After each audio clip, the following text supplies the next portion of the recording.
Good morning, everyone. Last time we have discussed about the solubility, Henry law, and the factors affecting the solubility of the solution. And this time we are going to discuss about the colligative property. What are the colligative properties and how they vary with the variation of number of particles. Then first of all, what are the colligative properties? When we talk about the colligative property, we say the colligative properties are those of the properties which depends upon number of particle, not on the nature of particle. ऐसी कोई भी property जो number of particle पे depend करती है और ना कि नेचर ऑफ पार्टिकल पर, that is called the colligative properties. अब यहाँ पे अगर हम देखें कि कौन कौन सी कोलिगेटिव प्रॉपर्टीज हम पढ़ने जा रहे हैं, तो उनमें सबसे पहली कोलिगेटिव प्रॉपर्टी जो हम पढ़ने जा रहे हैं, that is the lowering in vapour pressure. That is lowering in vapor pressure. तो हम इसे पढ़ने से पहले हम देखते हैं what is the vapour pressure actually. So हम अगर इसे डिफाइन करें तो हम कहते हैं the vapour pressure applied on the surface of its own liquid in an enclosed container is called the liquid vapor pressure. यानी किसी लिक्विड के वेपर उसके खुद के सरफेस पे जो प्रेशर अप्लाई करते हैं एक इनक्लोज कंटेनर के अंदर, that is called the vapour pressure. अब सबसे पहले क्या होता है वेपर प्रेशर या किस तरह से वेपर का फॉर्मेशन होता है, तो जब आपने लास्ट ईयर फिजिक्स में पढ़ा था, ऐसा हम मानते हैं कि अगर ये लिक्विड है, this is the surface of the liquid और द सरफेस फिल्म. इस सरफेस फिल्म पे अगर हम देखें, इसके अंदर कोई पार्टिकल है, मान लेते हैं यहां पे एक पार्टिकल है, एक डॉट सामने बनाने की कोशिश की है, तो इसके अगल बगल के सारे पार्टिकल्स इसे अट्रैक्ट करते हैं और श्योरली ये भी अगल बगल के पार्टिकल्स को अट्रैक्ट करता है. Because the distribution of electrons are homogeneous, identically the electrons are distributed, so you can say that the forces acting upward equal to forces acting downward, forces acting rightward equal to forces acting leftward. तो आपका resultant force क्या होगा? The resultant force will be zero. तो अगर यहां पे force zero लग रहा है, that mean the particle is free to move anywhere. और इसी वजह से लिक्विड के अंदर कोई भी पार्टिकल कहीं पे भी फ्रीली मूव करता रहता है. उसके ऊपर कोई भी बाउंडेशन नहीं होता, उसके ऊपर कोई भी प्रेशर नहीं होता, उसके ऊपर कोई भी फोर्स वर्क नहीं करता. That mean the liquid particles are free to move anywhere within the surface. क्यों within the surface? Why not outside the surface? Surface के बाहर भी तो भी उन्हें उसी तरह से मूव करना चाहिए.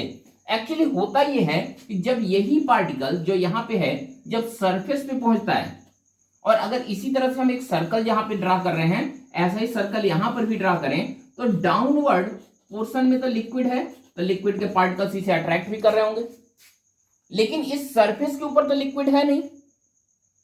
और अगर सरफेस के ऊपर लिक्विड नहीं है तो ऊपर को कोई फोर्स लग नहीं रहा, और यही जो डाउनवर्ड फोर्स लग रहा है, this downward force is called the surface tension.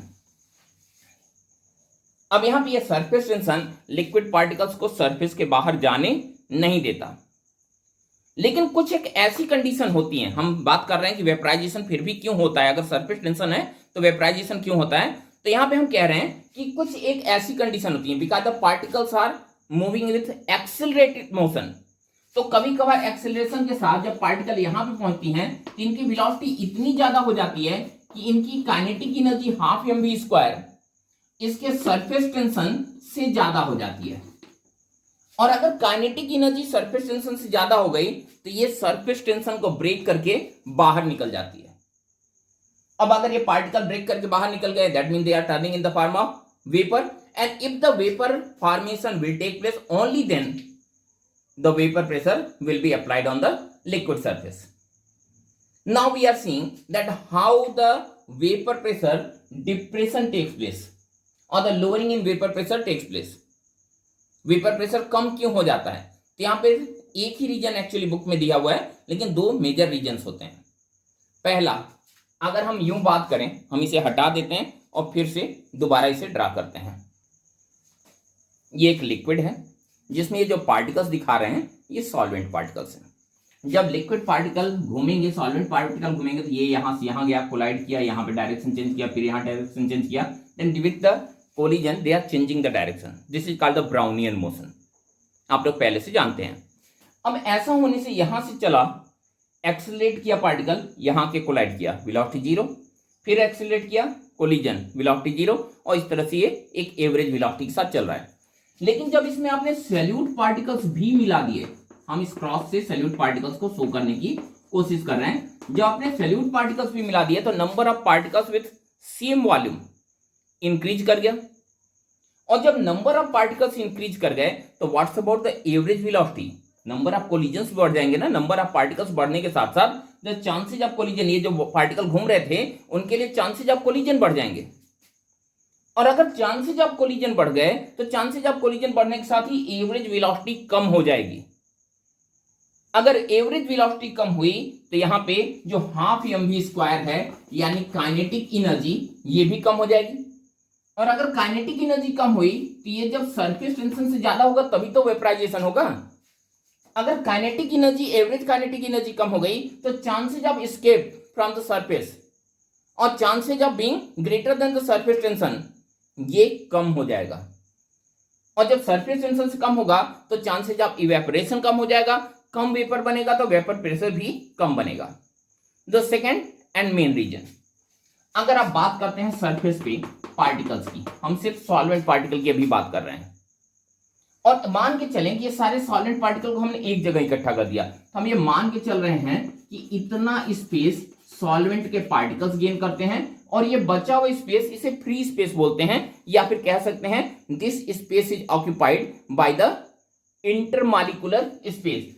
So this is the space obtained by the particles and the remaining are the free space. लेकिन जब आप सैल्यूट मिलाएंगे तब क्या होगा, सैल्यूट मिलाते ही सैल्यूट भी कुछ स्पेस को गेन करेगा, और जब सैल्यूट भी कुछ स्पेस को गेन करेगा तो मान लेते हैं सैल्यूट ने इतना स्पेस गेन किया, और अगर इतना स्पेस सैल्यूट ने गेन किया तो फ्री स्पेस क्या हुआ, कम हो गया।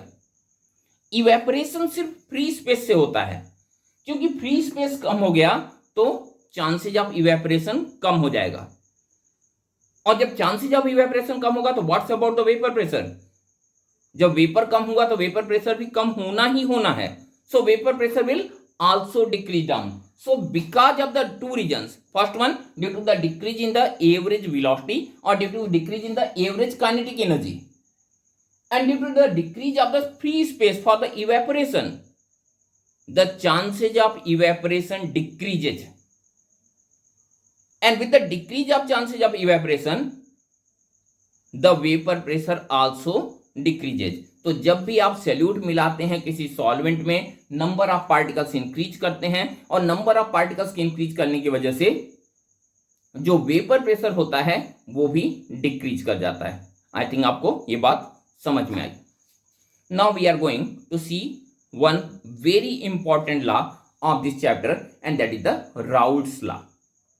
राउट लॉ भी वेपर प्रेशर से ही रिलेटेड है, और राउट लॉ ये कहता है कि जब दो या दो से ज्यादा कंपोनेंट को मिला के एक सॉल्यूशन का फॉर्मेशन किया जाए जो कि वोलाटाइल बाय द नेचर हो, then for those of the volatile component the vapor pressure is directly proportional to their mole fraction, यानी मोल फ्रैक्शन जितना ज्यादा होगा उस गैस का उतना वेपर प्रेशर ज्यादा होगा, और मोल फ्रैक्शन जितना कम होगा उसका वेपर प्रेशर उतना ही कम होगा, then that is the relation P is proportional to X, that is called the Raoult's law. So according to Raoult's law, the vapor pressure of any component P is proportional to X. X is the mole fraction of that specific component. अब अगर हम इसे एक proportionality constant लगा दें, ये हो गया आपका P equal to P naught X, और यही है आपका राउल्ट्स लॉ। यहां पे P और P नॉट क्या है, यहां पे P है फाइनल प्रेशर और P नॉट है इनिशियल प्रेशर। अब ये इनिशियल और फाइनल प्रेशर का मतलब क्या हुआ, आपने किसी सॉल्यूट को सॉल्यूशन के अंदर मिलाया तो सॉल्यूशन के अंदर मिलाने से पहले उसका वेपर प्रेशर कितना था, P0, और सॉल्यूशन बन जाने के बाद उसका पार्शियल प्रेशर कितना होगा, P। यानी सॉल्यूशन बनने के पहले इनिशियल प्रेशर P0 है और सॉल्यूशन बनने के बाद फाइनल प्रेशर P है, and this is the mole fraction of that specific compound. अब कोई सॉल्यूशन बनेगा तो उसमें कम से कम दो कंपोनेंट तो होंगे ही, एक होगा सॉल्यूट और एक होगा सॉल्वेंट। अगर एक सॉल्यूट और एक सॉल्वेंट है तो उनका टोटल प्रेशर कितना होगा। डाल्टन्स लॉ कहता है the total pressure is sum of the individual pressures of the component. जैसे आपने लास्ट ईयर में पढ़ा था, P total equal to P1 plus P2 plus P3 and P4 if the P1 P2 P3 and P4 are the partial pressure of the component of the mixture. तो same चीज यहां पर भी होगा, ये भी तो उसी तरह का होगा वेपर प्रेशर। तो वेपर तो एक तरह से गैसियस सिस्टम की तरह बिहेव करता है, इस वजह से ये भी सेम ही रूल चलेगा। तो हम उसी को यहाँ पे देख रहे हैं और उसके लिए एक रिलेशन डेवलप कर रहे हैं। अगर सोल्यूशन के दो कंपोनेंट्स मान लेते हैं, कंपोनेंट ए और कंपोनेंट बी, कुछ भी मान सकते हैं, हम यहाँ पे component A and component B मान ले रहे हैं। मान लेते हैं कंपोनेंट ए का प्रेशर, पार्शियल प्रेशर जो है वो है P1 और कंपोनेंट बी का पार्शियल प्रेशर है P2। तो आप लिख सकते हैं that P1 equal to P1 naught x1 and P2 equal to P2 naught x2, where P1 naught and P2 naught are the initial pressure of component A and B respectively, and x1 and x2 are the mole fraction of component A and B respectively. Clear? तो ये तो हो गया। Then what will be the total pressure? The total pressure P total will be equal to P1 plus P2। अब इस P1 और P2 की value यहां से रख दें, इसे इक्वेशन 1 ले लेते हैं, इसे इक्वेशन 2 ले लेते हैं। तो इक्वेशन 1 एंड 2 से हम P1 और P2 की वैल्यू रख दें, ये हो जाएगा P total equal to P1 naught x1 plus P2 naught x2। या आप लिख सकते हैं that P1 naught x1 plus P2 naught 1 minus x1, क्योंकि आप सब जानते हैं that x1 plus x2 equal to 1, sum of the fractions are always 1। इस बेसिस पे हमने यहां पे x2 की जगह पे 1 माइनस x1 रख दिया। बस इसी को सॉल्व कर दें, ये हो जाएगा आपका that is P1 naught x1 minus P2 not x1 minus plus P2 not. यहां पे हमने P1 नॉट x1 ये ले लिया है, यहां से इसको हमने पहले लिख दिया है P2 नॉट x1 और ये है P2 नॉट। तो यहां पे ये हो गया पहले, तो P1 naught x1 minus P2 not x1 plus P2 not. अब इस वैल्यू को हम आगे ले चलें, हम x1 को कॉमन ले लेते हैं, तो x1 P1 naught minus P2 naught plus P2 naught, and this is the relation. So आप लिख सकते हैं P total equal to x1 P1 naught minus P2 naught plus P2 naught. I think it's visible to all of you. तो ये है आपका Raoult's law and the total pressure, relation for the total pressure. हम यहां पे देखते हैं the ideal solution, आज which of the solution follows the Raoult's law. हम सिंपल सा डेफिनेशन बोलते हैं कि all those of the solutions which follow the Raoult's law over full range of temperature, pressure and concentration are considered as a ideal solution. तो यहाँ पे Raoult's law को जो भी सॉल्यूशन फॉलो करेगा that will be considered as a ideal solution. अगर follow नहीं करेगा तो आइडियल सॉल्यूशन की कैटेगरी में नहीं आएगा। अब आइडियल सॉल्यूशन होगा तो उसके लिए कंडीशंस क्या होंगी, किस तरह से वो बिहेव करेगा। तो आइडियल सॉल्यूशन के लिए जो कुछ कंडीशंस हैं उसमें normally the interaction between solute and solute, solvent and solvent is almost identical to solute and solvent.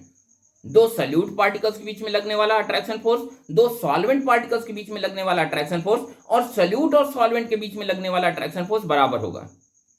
अगर हम इन्हीं को मान लें ए और बी, जैसा हमने कंपोनेंट अभी माना था, एक है कंपोनेंट ए सोल्यूट और सॉल्वेंट को मान लिया था B। अगर ऐसा माने तो लगने वाला अट्रैक्शन फोर्स A और A के बीच में अप्रोक्सीमेटली B और B के बीच में लगने वाले दोनों ही अट्रैक्शन फोर्सेज किसके बराबर हों? A और B के लगने वाले अट्रैक्शन फोर्सेज के लगभग बराबर हों, then that will behave like a ideal solution. अब अगर आइडियल सॉल्यूशन हुआ तो उसके लिए डेल्टा V यानी वेरिएशन इन वॉल्यूम और वेरिएशन इन एंथैल्पी क्या होगी? Then for the ideal solution delta V equal to 0 and delta H also equal to 0, यानी कि during the formation of solution volume change नहीं होगा और वॉल्यूम चेंज के साथ साथ इंथैल्पी चेंज भी नहीं होगा, यानी सॉल्यूशन जब बनाएंगे तो ना ही वो गर्म होगा ना ही वो ठंडा होगा, जिस कंडीशन में है जैसे भी है उसी कंडीशन में वो मेंटेन रहेगा। So the enthalpy change during the formation of ideal solution remain same, but for the non ideal solution that doesn't remain same. तो क्या सारे सॉल्यूशंस आइडियल होते हैं? श्योरली सारे सॉल्यूशन आइडियल नहीं होते हैं, और अगर सारे सॉल्यूशंस आइडियल नहीं होते तो क्या सारे नॉन आइडियल सॉल्यूशंस एक जैसे होते हैं? श्योरली नॉन आइडियल सॉल्यूशंस भी एक जैसे नहीं होते हैं। Some of the ideal solutions are different and some of the ideal solutions are different. तो उसे तो हम अगले वीडियो में देखेंगे। अभी हम इसके लिए ग्राफिकल रिप्रेजेंटेशन देख लेते हैं, क्या राउल्ट्स लॉ को ग्राफिकल किस तरह से हम रिप्रेजेंट करते हैं। बहुत इंपॉर्टेंट टॉपिक है, बहुत बार बोर्ड में पूछा गया है। तो हम देखने जा रहे हैं graph for the ideal solution. किसके बीच में देख रहे हैं? मोल फ्रैक्शन x और प्रेशर P के बीच में। अब यहाँ पे दो मोल फ्रैक्शंस लिए गए हैं, एक सॉल्यूट के लिए और एक सॉल्वेंट के लिए। x1 सॉल्वेंट के लिए है और x2 सॉल्यूट के लिए है। जब इनिशियली आपने शुरू किया तो x1 यानी सॉल्वेंट 100% था, यानी मोल फ्रैक्शन इसका क्या था? 1 था। और जब सॉल्यूट मिलाना शुरू किया ये मोल फ्रैक्शन कम होने लगा और कम होते होते कहां तक गया? लिमिट तक, यानी 0 तक। इससे कम तो हो नहीं सकता, यानी कि यहां पे क्या है? प्योर सॉल्वेंट हो गया। और ऐसे ही जो प्योर सॉल्यूट यहां पे आ गया, ये प्योर सॉल्वेंट है। और इस तरह से जब सॉल्वेंट का फ्रैक्शन कम हुआ तो दूसरे का फ्रैक्शन क्या हुआ? बढ़ता जा रहा है। और जब इसका फ्रैक्शन बढ़ता जा रहा है तो बढ़ते बढ़ते कहां पहुंच गया? 1। ये 1 से चल के 0 पहुंच गया, यानी मोल फ्रैक्शन ऑफ सॉल्वेंट कम हो रहा है और मोल फ्रैक्शन ऑफ सॉल्यूट बढ़ रहा है। और अगर ऐसा है तो सॉल्यूट का जब मोल फ्रैक्शन 0 था तो P is proportional to X। Raoult's law, हम राउल्ट्स लॉ देख रहे हैं ना, तो यहां पे इसका मोल फ्रैक्शन बढ़ता जाएगा तो इसका वेपर प्रेशर भी बढ़ता जाएगा और एक जगह पे पीक पे पहुंच जाएगा जब इसका मोल फ्रैक्शन मैक्सिमम होगा, जब 1 होगा। लेकिन अगर हम सॉल्वेंट को देखें तो इनिशियली इसका वेपर प्रेशर मैक्सिमम है और फाइनली कितना पहुंच रहा है? 0 पे पहुंच जा रहा है, यानी कि ये कुछ इस तरह की कंडीशन बनेगी। Then this pressure is the P1, pressure of the first component, and this pressure is P2, and what's about this one? This is the sum of the P1 and P2, that is P1 plus P2, and this sum is also known as P total. Then this is the graphical representation for the Raoult's law. अब हम आगे देखें तो इसके लिए delta V की value कितनी है? डेल्टा V इक्वल टू 0, और डेल्टा H की वैल्यू कितनी है? Delta H is also equal to 0। So for this solution, for the ideal solution, the variation in the volume is nil, variation in enthalpy is also nil, and this is the graphical representation for the ideal solution. In the next video we will discuss about the non-ideal solution and type of deviation from the idealistic condition, that is the positive deviation and negative deviation, along with the azeotrope and some other colligative properties. Till then, bye and have a nice day. Thank you.